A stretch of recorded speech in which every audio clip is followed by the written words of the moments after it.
Good news, California. Our stay-at-home orders have been lifted. However, there's a lot of Californians who don't trust Governor Newsom, so they're staying at home. But first, coffee.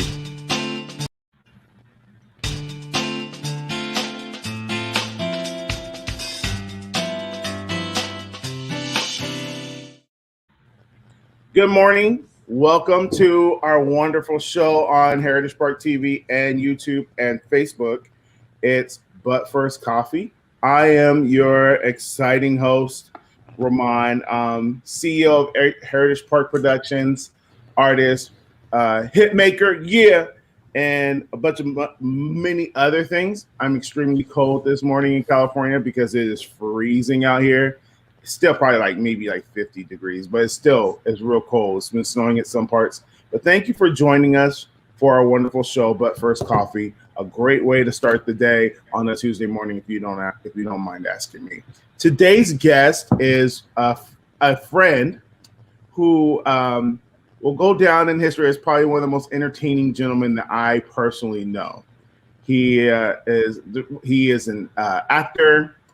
He's an incredible singer.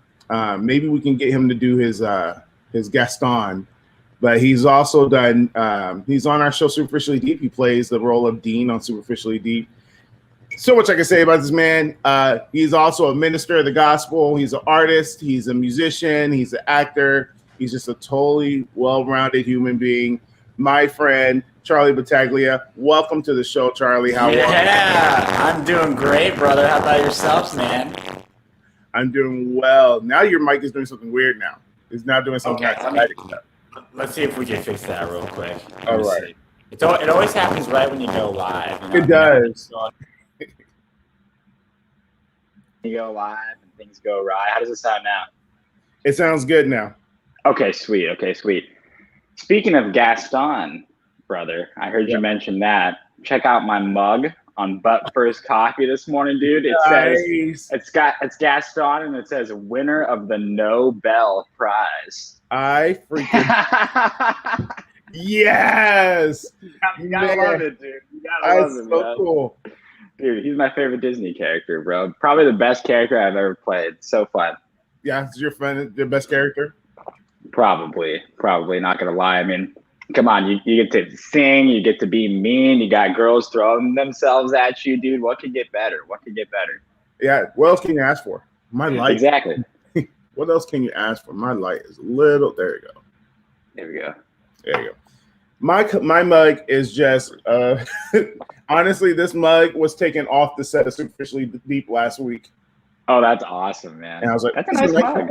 Yeah, it was just nice. You got your little spoon in there, stirring your creamer in, I see. Yeah, man. I didn't put enough creamer in. I changed coffees today and tried a different type of coffee, and I don't like it. So I've been trying to fix it with. I just got this new coffee, and this is the second time I'm trying it, dude. It's like this Italian roast coffee.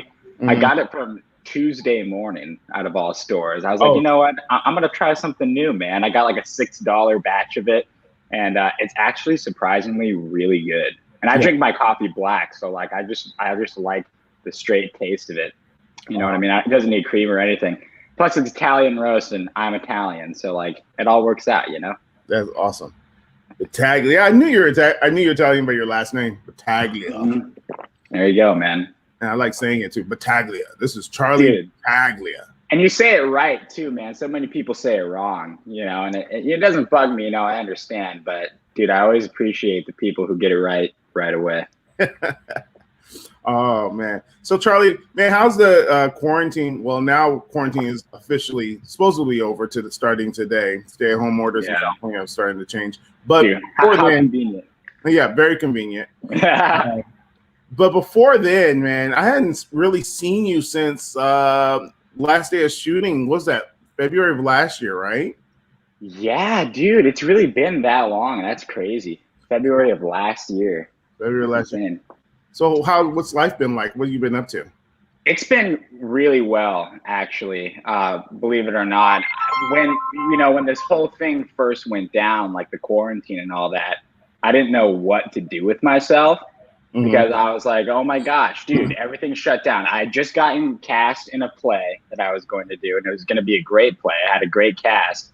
And literally the night before everything shut down was when we were going to get things rolling and stuff.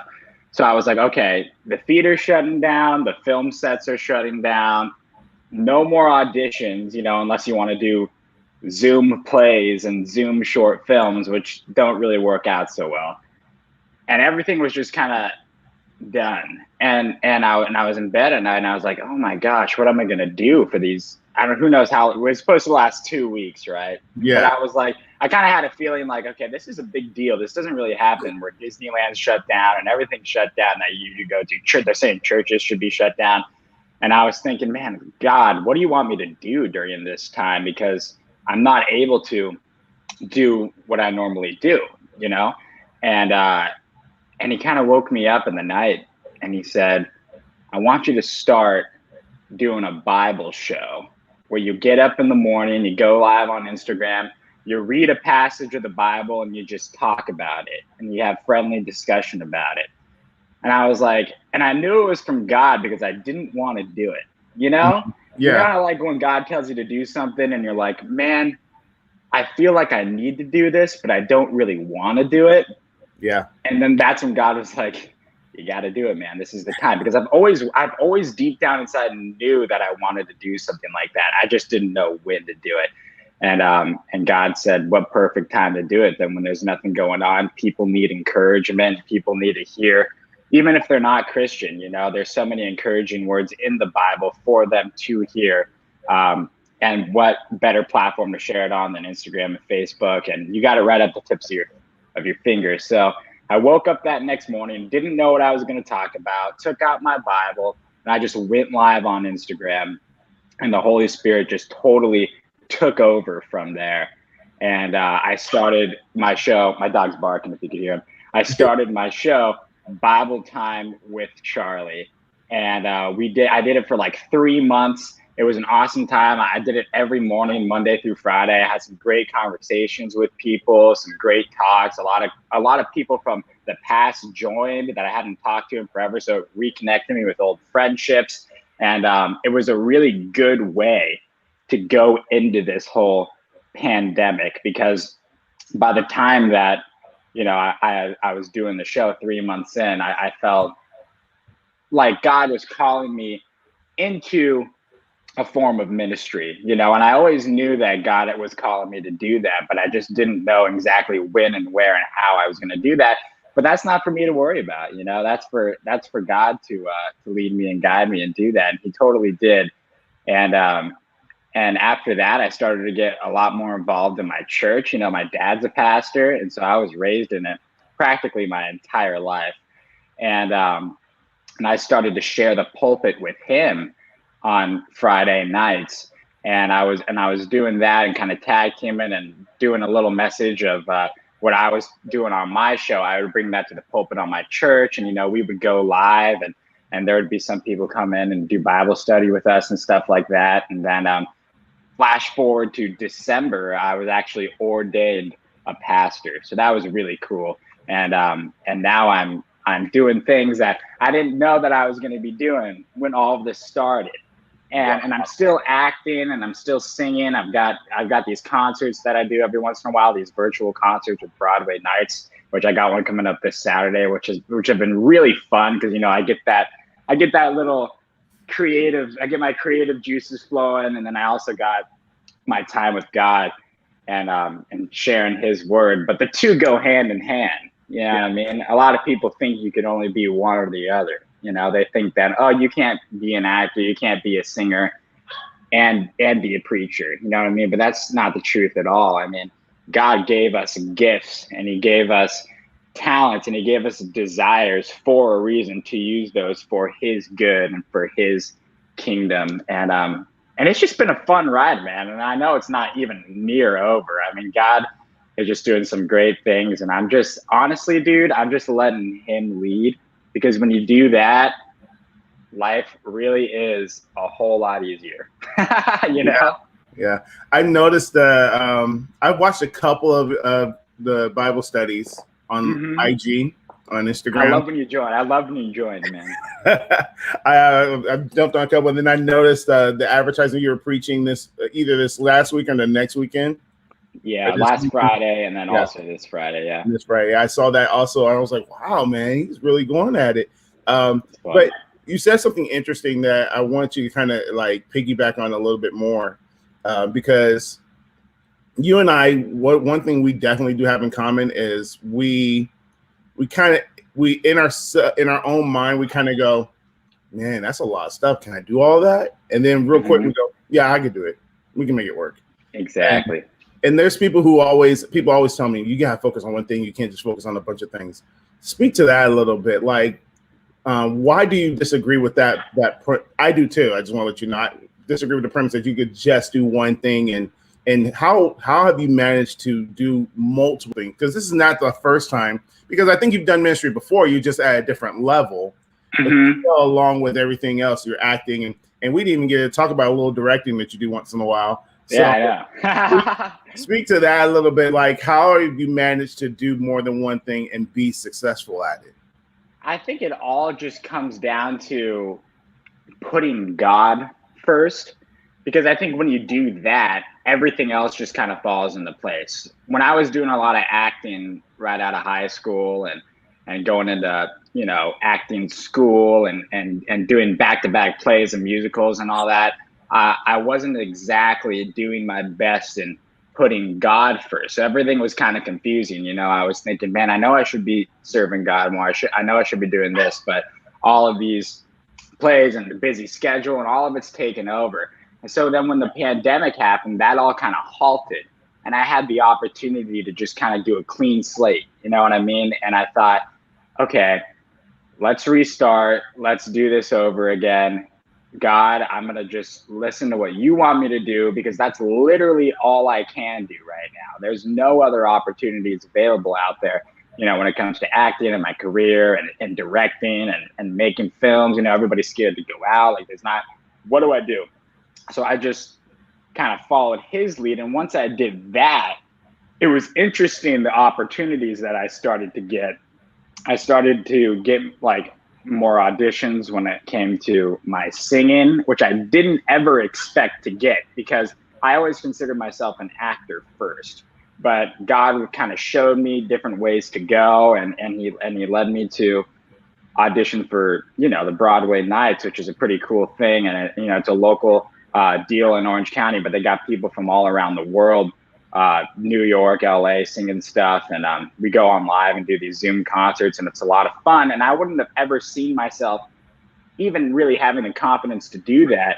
But God gave me the confidence to be able to do that. He said, I'm going to be with you, to trust me. This is like something you should do. And when I did it, it was awesome, because it led me down a whole nother path that I never thought I would go down when it comes to, being a musician and being a singer and all that kind of stuff. I've always wanted to work on that craft and hone that. And I really got to, and I'm still doing that throughout this whole pandemic. I never stopped with my voice lessons and all that kind of stuff. So I really gotten to take the time and invest into that a little bit more. And I think the bottom line is, when you just kind of let God lead and put him first and kind of do the things that he wants you to do, everything else that your heart desires, whether it be acting or singing or being a musician or being in a band or doing concerts or, being a chef or whatever it is, I think God will start to line that up to where you don't have to worry about it, because like you were saying before, everybody's saying, oh, how do you do so many things? How do you multitask? You could only do one thing, but it's not true at all. God places sometimes multiple desires, multiple talents, and he has multiple plans for us in our hearts. And if we just trust him and follow him, he'll show us the way to go, and he'll line it up so that it's not, a stressful situation. And that's what I've really come to learn, especially over this last year, just let him lead, and everything else will fall into place, really. Mm-hmm. So now that you're in this place where, can you hear my dog, by the way? Should I tell him to be quiet? He's fine. Yeah, okay, I barely hear him. Okay, sweet. I'm just gonna open it because he's bugging me. So I'm gonna open the door real quick and let him out, so that I think he's never up this early, Bandit, you gotta be quiet, man. All right. I'll let him out. That he could do some stuff. Crack that. Alrighty. That should be good. Cool. What's up? So I had my thought and I lost it. Dude, I'm sorry, man. That's okay. It's Bandit. Yeah. Let's talk about acting a little bit. Do it. I remember the day that I met you when you came to audition for Superficially Deep. You came to audition for Dean. And I was trying to you're one of the people that break my rules. Like, one of my rules is when auditions happen, I try to be as straight face as possible and not smile or I have a horrible poker face it's gotten better now. But at the time I had a horrible poker face when it came to people auditioning. And I remember you literally made me smile and giggle like, yeah, this is the dude. Like, when you audition, I tried my best to hide it, and you just won us over from jump. I remember you walked in the door, and I was like, oh, yeah, this is totally Dean. And talk to us about that moment where you auditioned. Were you nervous? Were you relaxed? Yeah, I think every actor gets a little bit nervous and a little bit antsy, no matter what audition it is. And this is for a show that I really thought had a great storyline, and I had seen it on Backstage, and I was like, okay, it's cool. It's a faith-based show. I'm a Christian. That works out. But I liked the characters. I thought there was a lot of truth to the character, even the character descriptions that you put on the Backstage. So when I showed up, I had just finished a play called This Is Our Youth. It was a great play, one of my favorite plays I think I've ever done. And so I had this, I might have still been doing it at the time. I don't even know, but I had this monologue fresh in my mind. And I did have to clean it up a little bit because it was a very explicit monologue. And I was like, I don't know if I should go full out with this monologue or if I should clean it up because this is a faith-based show. So I just took the safer option. But it was still a funny monologue, you know what I mean? And so I walked in to Heritage Park, and it was really cool. I loved the setup right away. I was like, oh, this is really nice. And then I think I did my monologue first, and then I only read for Dean, I think. Yeah. Because you gave me, after I did the monologue, you're like, all right, can you stick around for a little bit? And I was like, absolutely, man. And then you gave me the sides for Dean, and I went out to the lobby and read them. And I was like, oh, dude, this guy's good. This guy's funny. And right away I clicked with Dean, you know what I mean? Because I felt like when you could do that as an actor, when you know your guy, right off of just reading the sides and reading the script, and you can kind of tune into it and put a little bit of yourself into it at an audition. Because I've been to auditions where I did not vibe with the characters. Obviously it didn't go very well. But with this one, I really vibed with the guy, and I was like, oh, dude, I know this guy. This is somebody who I would probably be friends with in high school. Honestly, this might be even me in high school. So I totally channeled that and kind of just went in there and did it. And it felt really good. I left. I was like, I feel really good about this audition as I was driving home and stuff. And then I think I was in Cabo, and you called me. And this is the funny part, because you called me when I was in Cabo, and you were like, oh, yeah, that was great. Can you do a call back or whatever? And I was like, yeah, I'm so down. And you wanted the video by the next day. And I got so tan from when my audition happened. And I'm Italian, so my skin gets tan quick. I mean, I lay in the sun for 2 hours, man, and that's it. And so the next day I came home, and I still have the video on my phone, and I look at it, and I'm like, oh my gosh, I was I was so dark. And then I sent you my video. I was like, I hope he recognizes me. But apparently it went well. So that's good. I don't think I've ever achieved that level of tan since then. But it was nice. I remember that you were so dark. I was like, what? Yeah. I was like, what is he doing, man? Why is he so dark? You're it was deep, man. It was deep rooted tan. Oh yeah, I know. And I had just got my Invisalign, so my teeth looked really white. I was like, I looked like an Oompa Loompa. Like I was like, Oh oh man, no. it was so. And I think I did it. I did it like in front of a beige wall too. Yeah. So like my skin blended in with the wall. It was. I was like, I just got to act my way through this, you know? You did. You did. Look, I'm glad we got through that because that was deep, bro. That was really deep. That was deep. Yeah, so yeah, but it was. I don't even think we needed the callback. Like I said at the time, I really didn't know what I was doing on that level. So I was like, I think it's just, we just have to do callbacks just to make people feel like we're experienced. But yeah. I think when you walked out the room, when you originally walked out the room, I was like, yep, that's Dean. That's Dean 100%. That makes me happy to hear, man. Yeah. And you killed it, man. And I keep hearing from people who watch the show. They always describe Dean as one of their favorites. Is the two characters that seem to be everyone's favorite right now is Dean and Jazzy, which is I love it. So interesting. But yeah, I feel like the scenes that I have with Jazzy are so fun too. They're the great, especially the coffee shop scene. I mean, it's one of my favorite scenes. Yeah, that's awesome. Yeah. Awesome. Mm-hmm. So for people who don't know, Krishnadeep is a show that we do. It's you can watch it now on Heritage Park TV, HBTV, if you have a Roku TV, or you can go to HBTV online. You can watch the first 6 episodes. We are actually starting shooting 7. We actually started last week shooting 7.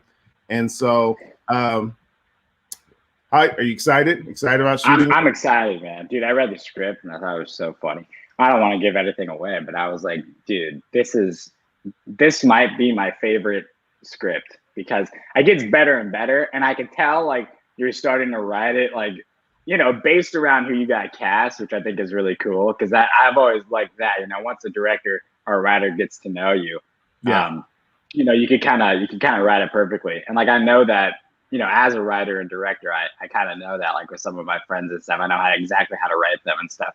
And let me tell you, sir, you did very good because I'm excited to shoot this. And I think it's going to be really funny. I think there's going to be a lot to play with.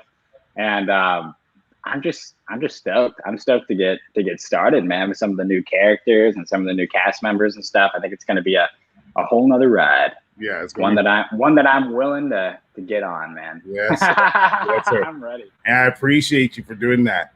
Let's talk about theater. You won an award or a project you were on and got a city you can explain it better than me, but you got recognized for it was like either the show of the year or the theater group of the year. Do you remember what I'm talking about? Yeah. It was a play of the year. So I did the Glass Menagerie. Actually, it was like a year ago during this time. No, wait. Is it 2000? No, it's 2 years ago, 2019, January. But it was the beginning of the year, so it was weird. And then the award season was at the end for like Orange County shows in LA and stuff. And we did the Glass Menagerie, and I was Tom. And I did it at Majeska Playhouse in Lake Forest, which is like, I love that place. The guys who run that place really know what they're doing. They put on some great shows, and the cast is always so talented. I mean, it was a really great time. But I did the Glass Menagerie, and we had won OC Weekly, the Reader's Best Play, which was awesome. And then we also won Majeska Playhouse itself, where I do, quite a few plays at the play I was going to do before the pandemic hit was going to be there as well. And the Playhouse itself got Best Playhouse of the Year, which was really cool because everybody there worked so hard to put on so many great shows, and to see it get recognized is just such a blessing. So yeah, man, that was a fun show too. I think I've always wanted to do the Glass Menagerie ever since I was in high school and starting to get into acting and reading plays and stuff. And when I saw that opportunity present itself, I had to audition for it because I thought it was I love that play, and I love Tennessee Williams. He's like my favorite playwright. Yeah. So the fact that I got to do that, and the fact that it did really well and people liked it was really a dream come true. It was a great time, and I still look back at it and I'm like, man, I'm glad that I did that. It's fun.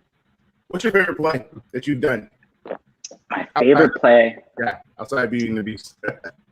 Yeah. Okay. So are we talking plays and musicals? Like my favorite theater role that I've played? Okay. Yes. Probably. Okay. I would probably have to say Jesus Christ Superstar. Mm-hmm. I played Jesus in Jesus Christ Superstar, and I love that show, man. Mm-hmm. And a lot of people will be like, "Oh, that show's sacrilegious, blasphemous." It had a lot of controversy when it came out in the '70s. And I'm like, everything had controversy when it came out in the '70s. You know what I mean? If you wore pants that were higher than your knees, it was banned. So like, of course, Jesus Christ Superstar was a little controversial for that time. But when I did the play recently and I did the musical, I was like, oh my goodness, man, everything. I mean, it's the story of Jesus, but it's rock and roll. I mean, how much cooler could it get? You know what I mean? And everything in the show, every song lyric, every scene is biblical. And I made sure to do the research behind that when I played that role. And when I did the show, it was a dream come true. We had the original Jesus, Jeff Fenholt, who went home to be with the Lord now. Great guy. But he came and saw the show. And he said it was the first time he had seen it since he had performed in it. And the last time he performed in it was 1973. So for him to come see like a production of the show that I was in was like, I was like, oh my gosh, this is a dream come true, man. Like I've always looked up to this play and the history about it, and the guys who have stepped in those shoes, or those sandals, if I should say. And I've just always admired that show so much, and to be able to do it with, such a good cast, and I had such a good director too. And that always makes it better. I think it was probably one of the best experiences I've ever had being a part of a show. And it was also my dream role. So like to be able to do that and play that was really a fun time. And I want to do it again, man. I mean, I look back at it and I'm like, oh my gosh, can't believe I did that. It was like 3 years ago. You know what I mean? And it doesn't even seem like 3 years ago, but I'm like, man, if that came around again, or if I got the opportunity, I would take it in a heartbeat. Wow. And so I mean, it's one of I listen to the soundtrack all the time. Like I can't get it out of I just love that show. It's so good. And yeah, I think that would have to be my favorite, probably my favorite role I've ever played, for sure. I mean, it's a tough question, but if I could play any role for the rest of my life, it'd probably be Jesus Christ Superstar. Awesome. So yeah, that's when you know. Yeah, that's really cool that the guy who originally played the role saw it, and that was the first time he had seen it. Yeah, I know. Was that pressure for you? Did you know before the show that he was there? And dude, it was pressure, man. It was pressure, but he's a really nice guy, and I had kind of known him prior to that because he was really involved in the church, which is actually why he came down to see the show. He was friends with my dad and my mom, who are both ministers. So he would, come to our church every once in a while whenever he was in town. And so when I was a kid, I kind of met him a few times. And then when I had gotten Jesus Christ Superstar, he was like, I gotta come see this. You know what I mean? Because he really was good friends with my family and stuff like that. So, and then he became closer after that. And then he just passed away about a year ago. So yeah, and I was really sad when he passed away, man. I mean, that guy he was such a talented, amazing singer, but he was also really anointed too. I mean, he has such a testimony from transitioning from like a super rock star type of like devil worshiper guy to being a Christian. I mean, if you ever want to like look at anybody's testimony, check him out, because it's really a cool thing, and it's inspiring too. So yeah, it was fun. Great times, man. Great times. That's awesome. Yeah. How have you directed any more films?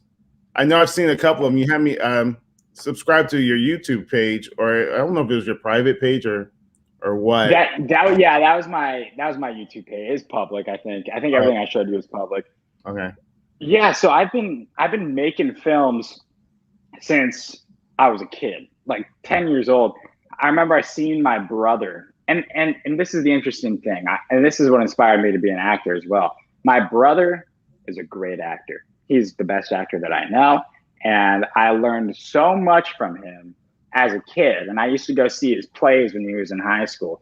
And I remember it so vividly. I was 10 years old and I was watching him. He was in Flowers for Algernon, which is a great story.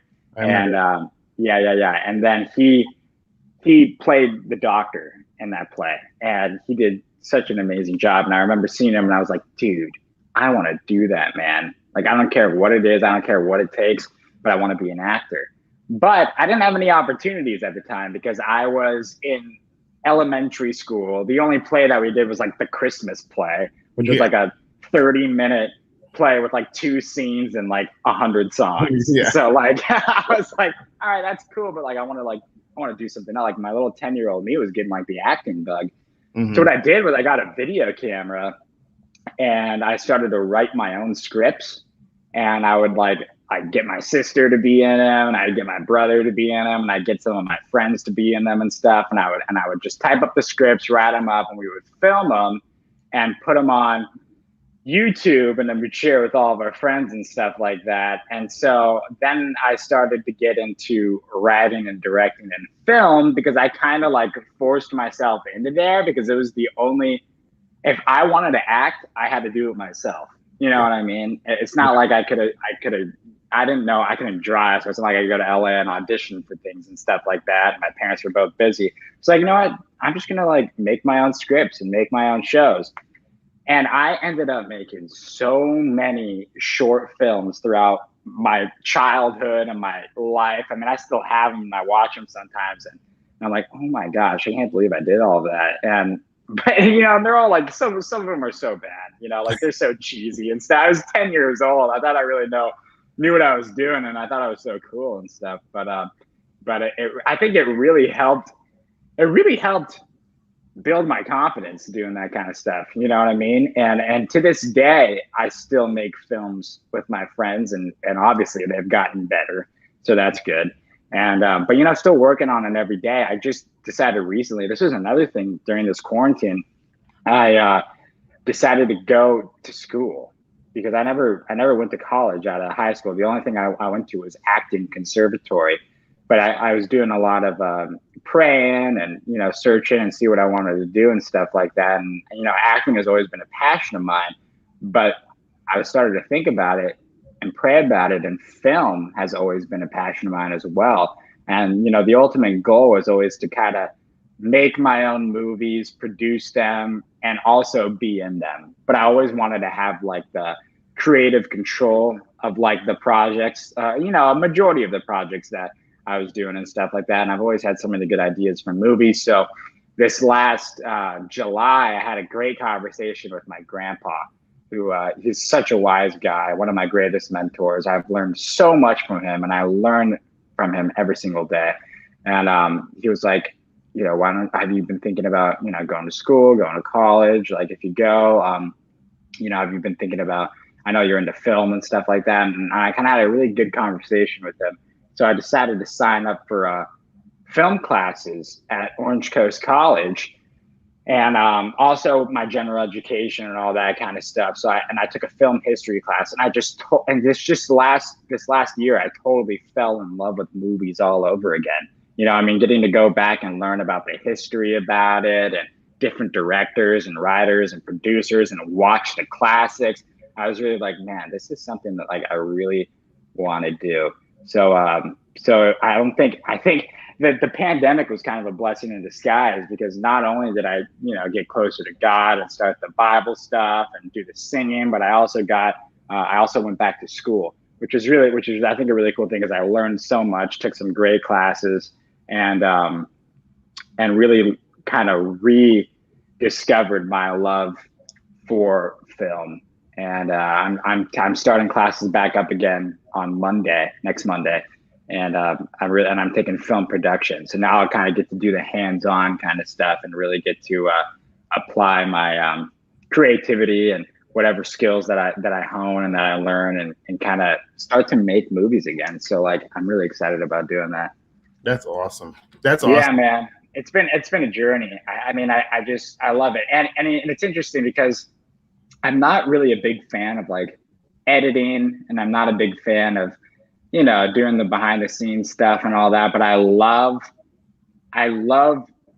telling stories. You know what I mean? And so that's what I really want to focus my energy on is like directing, writing, and then of course never stopping the acting because that's what I really love to do. But I also I just want to do everything like we were talking about before. You know what I mean? There's so much, and the good news is you can do it all, baby. Just do it. I mean, there's so many people out there who are doing it all and they're having a great time. So yeah, and honestly, to kind of piggyback on what you were saying, if we didn't get anything from and just hearing you talk, we have so many different parallels, which I'm kicking myself in the butt that we don't have a stronger friendship.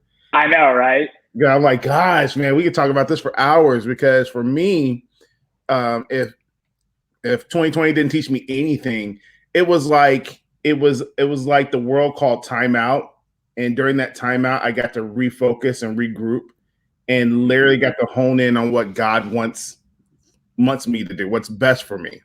You know, and I found myself falling into, I don't want to say, or choosing to fall into things that God really wanted me to do based on who I was, and it's been, I think 2020 was a great year for me as well, because I really got to hone in on, this is what's important to me. This is not what's important to me. I had to let certain things go. And unfortunately, some people too had to let go that just weren't the best influence on my life. And learning, dude, I do like directing. I love directing. I love producing. I like writing. And I'm like you. I hate editing. I hate editing with a passion, man. Yes. That's the worst part. Like every time we shoot something, I'm like, now I gotta edit this. I know. The shooting is so fun, and then you get behind the computer. And then everybody leaves, the crowd, the hoopla is gone, the lights go down, and you're sitting in the computer like, I gotta edit all of this. Exactly. Yeah, the fun's over. Yeah. You start learning all the color is off, the sound is off here. This just the worst in the world. It's so bad. That's why I was trying to get somebody to do it. I'm like, dude, I'll pay you whatever you want. I'm definitely at the point right now. I'm like, okay, we gotta find an editor because I can't keep doing it. Oh, dude, I know. And and you don't want it to affect your writing because it affects my writing. Like, how am I gonna make that work in editing? Yeah. Well, then the funny thing is, people know that you're into film, so they're like, they reach out to you and they're like, "Can you edit this for me?" And I'm like, "No, I'm not into that. I don't want to edit your project. I don't want to edit your project. No, exactly. I'm a film guy, but I'm not. No, I don't want to do that. That's a whole nother person. Exactly. There's a guy who hit me up who found Superficially Deep on IMDb, and people don't know this, but I edit under a surname because if something goes wrong, I don't want them to blame me. So, oh my gosh! When you watch Superficially Deep, it says edited by Yesenia Cuevas. That's not a real person. It's really me. If something looks bad in editing, I just want you to blame Yesenia and not Roman. not Roman. Yeah. Don't blame Roman. Yeah. He created the show. Yeah, I agree. He's not the editor. And so this guy, is so funny. I didn't even notice that. That's hilarious. Yeah. So this guy found us on IMDb and he reached out to me and he goes, "Man, your editor is really, really good. She has a real eye for editing. Are you interested in other options for your editor?" And I was like, "Yes, please send me everything you got. Send everything you have. Let's my God. Yeah, that is so funny. He has no idea I'm doing the editing, but he complimented Yesenia, so I took that. I was like, "Great, that's great, hey, dude, it's your alter ego, man. You got to take that." Alter ego is an old Mexican woman named Yesenia. Exactly, dude. It is what it is. It's hilarious. Who's your favorite directors? Like, who are directors that no matter what the film is, you're like, I gotta check this out. Okay, I love Paul Thomas Anderson. He's a great director, and the reason I like him, I've liked him ever since I was a kid. You know what I mean? I used to watch his movies with my brother. There Will Be Blood, The Master, Boogie Nights. I watched that when I was a kid. Probably shouldn't have, but I love his movies and I love his shots. And my favorite scene of Boogie Nights is the opening when the camera just goes through and it's going through the whole club and the crowd, and it's like a 5-minute scene with no cuts. And I always loved that, first of all, because you don't got to edit as much. So I always Yes. was like, oh, Paul Thomas Anderson, I'll just do the shot Paul Thomas Anderson style because Yeah. it's all one thing. One shot. Yeah, one take. That's awesome. But, you know, a lot of the time that doesn't work. And it's like it only worked for him because he really had it down to a T. Yeah. But Inherent Vice. I mean, I like every single one of his movies. Actually, Phantom Thread that came out recently with Daniel Day-Lewis. I think every one of his movies is a masterpiece. And I've always looked up to him as a director. I also really like Quentin Tarantino. Obviously, I think that Once Upon a Time in Hollywood, and I think I talked to you about this, was like the best movie I've seen in a long time. And that might be basic film geek, whatever. I don't care. Okay. Like I like something. Please don't rain on my parade. Like, I remember that conversation. It was a great film. I remember I'd watch it 3 times to catch it because I didn't catch it the first time. Yeah. 2 times. I'd watch it 2 times to catch it. The first time I didn't catch it. The second time I was like, oh yeah, this is really good. Yeah, it's good. It's great. Yeah, and sometimes you got to do that. You know what I mean? But I think another one of my favorite movies is The Hateful Eight. And I watch that movie whenever I don't know what to watch. I watch that movie, and I like it on Netflix too because there's like a mini series, so they'd split it up in like 8 episodes, so you can kind of watch like a little bit at a time. Yeah. And I think that movie's so cool. I love Westerns, so when I see him making like these modern day Westerns and doing a really good job about it, it makes me want to do that too. So I mean, Quentin Tarantino, Paul Thomas Anderson, great directors. I love their movies. I think when it comes to more of like inspirations and stuff like that, I look up to like Ben Affleck a lot because he's a director, but he also acts in his own movies, and he produces his own movies and he writes them. And same thing with Adam Sandler and stuff too. I mean, these guys have so much fun making the movies that you feel like you're right there with them. I know it's crazy. I was just watching Grown Ups last night for like the first time in a long time. And I was like, dude, this guy's living the dream because he gets all of his friends together. He rents out this beautiful spot and he makes a movie for fun and it's entertaining because you know they're having a good time. And I was like, that's the life, man. That's how you do it.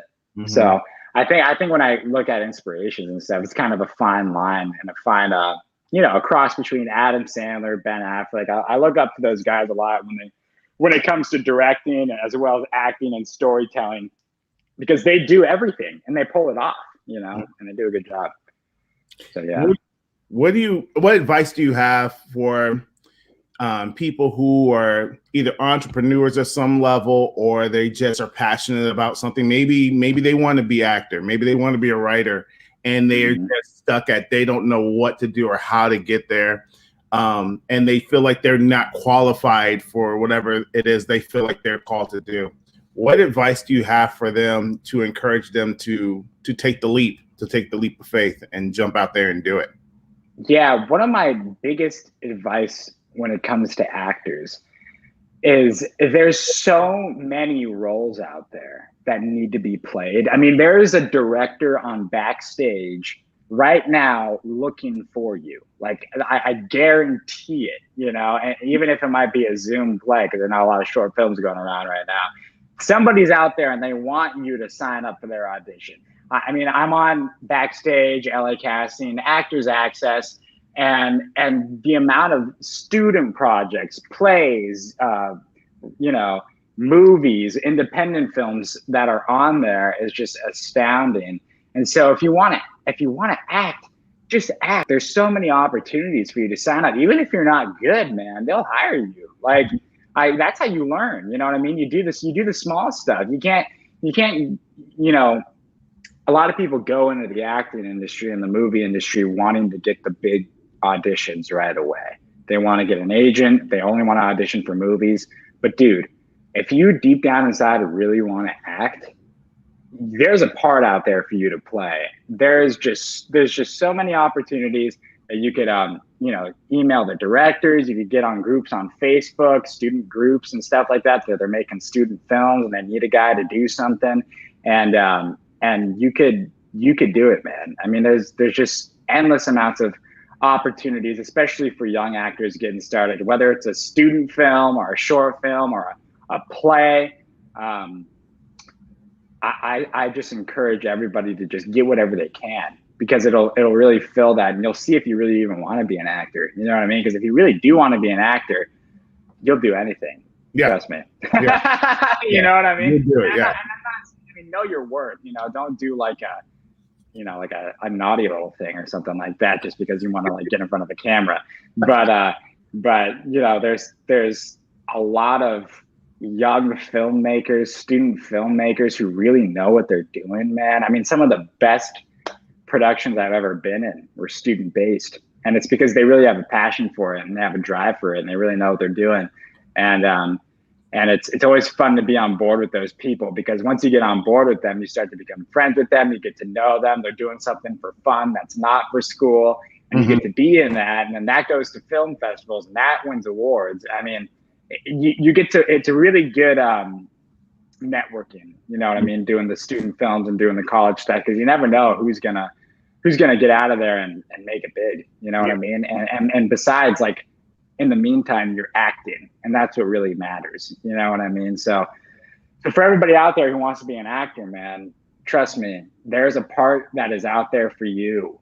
You just gotta take the time to get up out of bed and go on your laptop and apply for those roles and sign up for those acting websites, because I mean, you'll start getting auditions like that, and you'll really have a fun time knowing, hey, I get to act, and it's a good time, you know? So, I mean, that's what I've always thought about acting. It's just like, there's so much to do, man. And even if you don't, even if there's no, you can make your own stuff, dude. Like what I was doing when I was a kid, you know what I mean? Like, you could get your phone. You can make a movie on this thing. You could literally write a script. You could film a movie, and you can edit it from the palm of your hands. Yeah.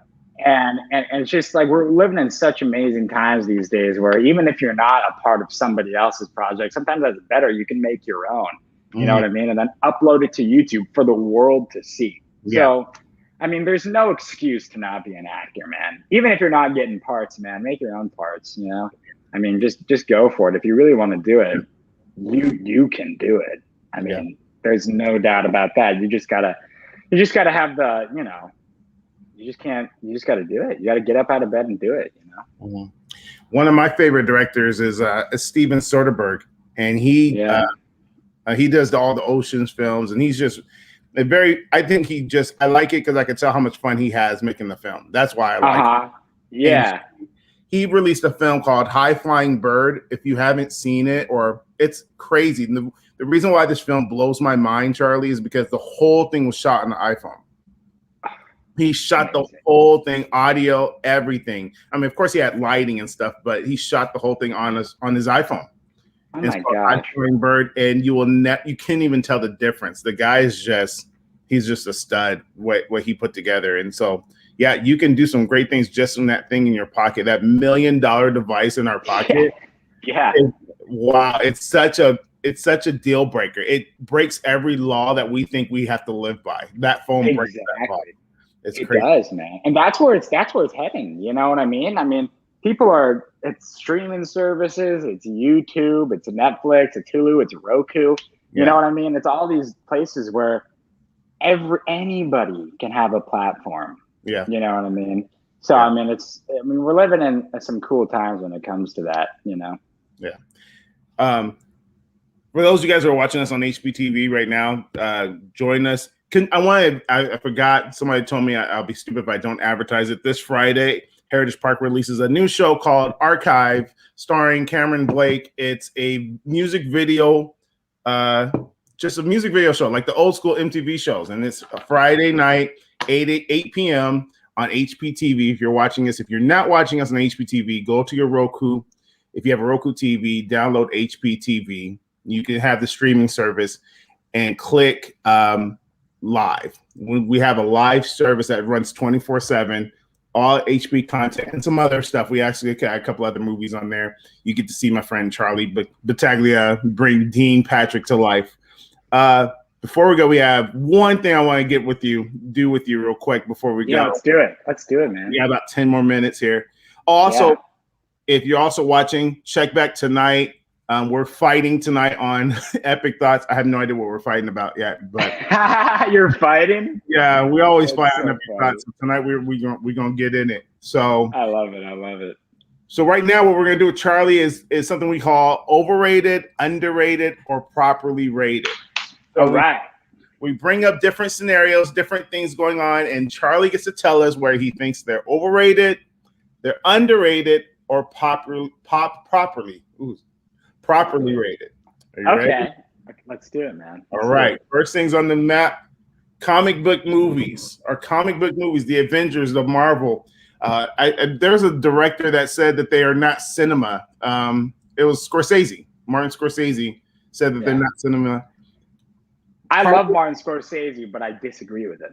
Yeah. I think comic book movies are properly rated because think about it. You go to the movies to escape. You know what I mean? Like a lot of people don't want to go to movies and watch a boring Paul Thomas Anderson movie. I do because I like boring movies, but a majority of people, myself included, love going to see Spider-Man, love going to see Iron Man, the Avengers, because it takes you away from the real world and you get invested into this story with, all the CGI and special effects. And honestly, properly rated. Properly rated. I'll have to agree with you on that one. I think they're very properly rated. Yes. And to the people at Warner Brothers, if you're looking for people to partner up with your DC Marvel cinema, call Heritage Park. We'll take a shot at it. If this is what you guys are making, call us. We'll take a shot at a DC movie. Anytime. Yeah, dude, I heard like the next Spider-Man is supposed to have like 6 Spider-Mans, man. So come on, hit us up. Hit us up. Marvel is kicking your butt. Call us, DC. TikTok. Overrated. Overrated. Dude, here's the thing about TikTok, bro. Like I got sucked into the TikTok rabbit hole, which is a dangerous place to go. I downloaded TikTok during this pandemic and I got famous on it, dude. I was getting like hundreds of thousands of likes and stuff. And I was like, oh no, this isn't good. Like I'm gonna become like obsessed with this and I'm gonna want to make stuff and I'm gonna put pressure on myself. And then I was spending hours scrolling through. And the thing about TikTok is it knows exactly what you want to watch, which is creepy. It's creepy because I'm like, how does it know these things about me? And what's the algorithm here? Because, Instagram, you see things every once in a while that you're like, okay, that's kind of creepy that it knows that about me. But TikTok, it was literally things that I was thinking about that I didn't even tell anybody. And I was like, oh my gosh, like, how am I seeing this right now? It's like a mind reader, you know what I mean? And I think it's a dangerous thing. I don't want to come off as like a boomer or anything like that, but I think, and I talked to like people my age about this who have felt the same way. I mean, they go through TikTok and they're scrolling through and they're like, they see people that, they think that like, oh, I should be doing this or I should look like that or I should do this. And it's like, it gets to your mind, you know what I mean? Because you're constantly scrolling and you're seeing these things. And everybody on there is like, there's some great people on TikTok. I'm not going to like put anybody down or anything like that, but I feel like everybody on there is obsessed with it. You know what I mean? And they get too much in their head about it. And I was starting to do that. And I was starting to get in my head about it. So I deleted the app completely. And I was like, I'm not just my girlfriend and I both deleted the app. But we were like, we're not going to put any more of our energy, our time, our well-being into this because it's dangerous. TikTok, overrated, man. Get off it. Get off TikTok. People are spying on you. You don't even know it. It catches you so quick. It gets you so fast. You're like, I'm gonna try it, and then you're on it, and you're exactly over it. How about Drake? I think Drake is properly rated. I think he's very talented. I'm not a huge fan personally, but I've heard some of his stuff. And I think that he works hard from what I've seen. The songs that I do know have great lyrics. I've always been a fan of Started From the Bottom that we hear. I know it's a classic. It's been around for a while, but it's probably my favorite Drake song to this day for some reason. And I think he's properly rated. Dude works hard, you know what I mean? And the people love him. And what more can you ask for? Exactly. And he's never causing trouble either. You know what I mean? He's never in the spotlight, like spouting out some like BS. You know what I mean? He's doing his work. He puts great effort into it, and he stays out of the Hollywood drama. So I think he's properly rated. Properly rated. Drake properly. Yeah, for PS5. sure. I'm gonna have to say, I think it's overrated. Me too. Because I don't play PlayStation anymore, but when I was doing video games, it was taking so much of my time, man. And I was like, I got, and I discovered this when I was like 11. I was like, I could be doing so much more. I'm like there playing Star Wars Episode 3 or Revenge of the Sith, and I'm like, I could be doing so much more with my time. That's when I got a video camera and started making films and stuff like that. And I never really went back to video games. But I think that, to see it went out of stock like the night it came out, and nobody could find it anywhere. And I was like, ugh, that many people are doing that out there. You know what I mean? And good on them. Video games is your hobby, that's your thing. But to me, I just kind of think it's a little overrated. I've never been a gamer, so I've tried, but it's never happened. So I'm not a gamer either. Yeah. Pokemon. I love it. I love Pokemon. I think Pokemon these days is underrated because when I was a kid, Pokemon was so. It was the best. I was obsessed with it, man. It was dangerous. I had every Pokemon card. I had every Pokemon action figure. I had every Pokemon video game. And this is when I was a kid. And I see kids today who don't even know what Pokemon is. And I'm like, that's such a shame because I had such.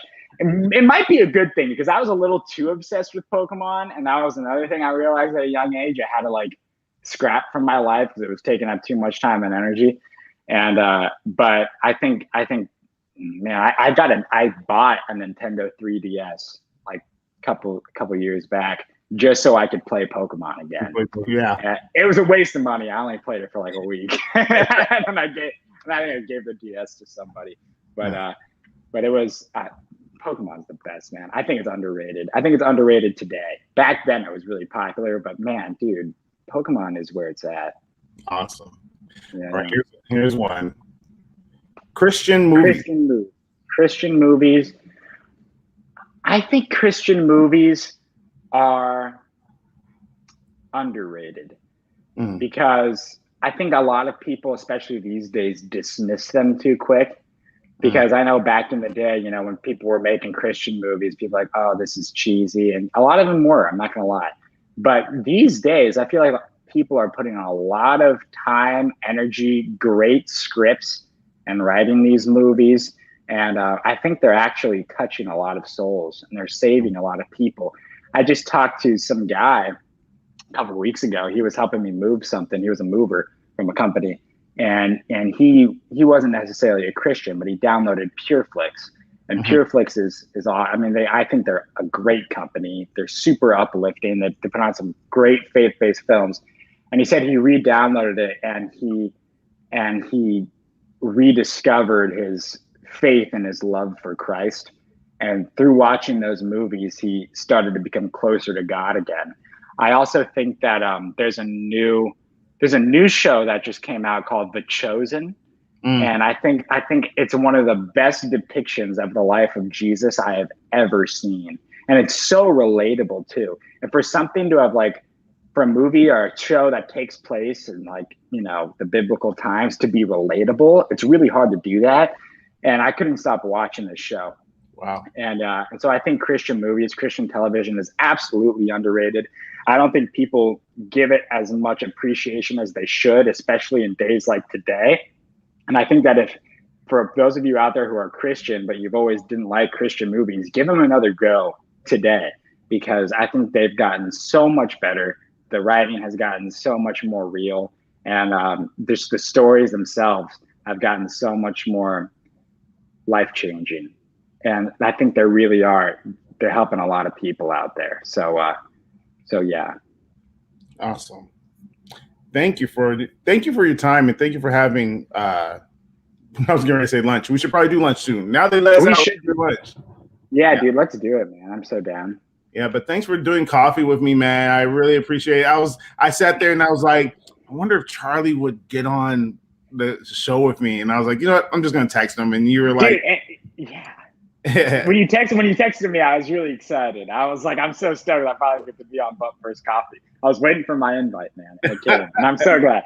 I'm so glad because I had a great time Tuesday. I think we had some great talks, man. Yeah, it was a good time. Yeah. Plus, I have the whole rest of my day ahead of me now, man. What am I going to do? I can do so much. Yeah. And where can people find you? Like, if people want to follow you and they want to link up with you, what's the best place to find you? You can find me on Facebook, Charlie Battaglia. Just type in my name, and you can find me on Instagram at Charcoal Pro. That's CharcoalPro. And you could also find me on Twitter at Charcoal Pro. And Facebook, Instagram, Twitter, man. Hit me up. And I also have a website, charliebattaglia.com. So you can find me on there, see the stuff that I've been in, and do all that kind of stuff. It's cool. Charcoal Pro. That's like if he had a rap name, that's what it would be. Charcoal. You know, the thing about that name is that when I was a kid, I tried to make it Charcoal Productions, but back then it was too long. Yeah. So I shortened it to Charcoal Pro. But I've kept it ever since because I thought it was kind of cool. It is cool. It sounds like a rap name. I know it does, right? I don't think I'm ever gonna change it. Don't change it. Don't change it. Like, who you listen to? Charcoal Pro. Charcoal Pro. Maybe I'll start a rap career, man. Let's do it. That'd be awesome. We'll do some duets, man. I would love it. Let's do it. Yeah. Charlie, thank you very much, man. Pleasure to have you on. We'll definitely have to have you back and get to see you next week. I'm excited to hang out with you and give you a big hug, man. I miss your face. I miss you, dude. It's been amazing. I miss hanging out with you. So we're definitely going to do it. We're going to do it real soon. Let's do it, man. I'm so down. Thank you for everyone who's watching the show. If you like the show and you're watching us on YouTube, give us one of these. Give us a thumbs up. Click the subscribe button. And we'll see you guys next week on But First Coffee. God bless. Have a great day. Take care of yourself. And we're out.